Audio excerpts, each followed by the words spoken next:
ya. A ver, para... No tuve que fallar.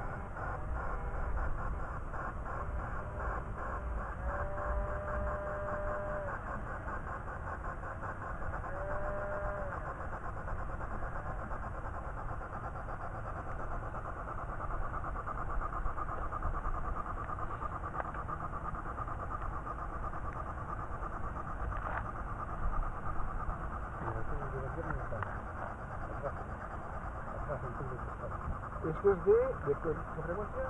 30 y ahora. A ver, yo te digo, pero claro, en este caso no es así.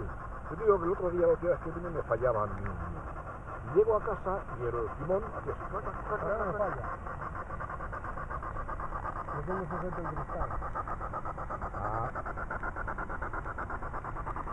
Quizá el creo que te falla.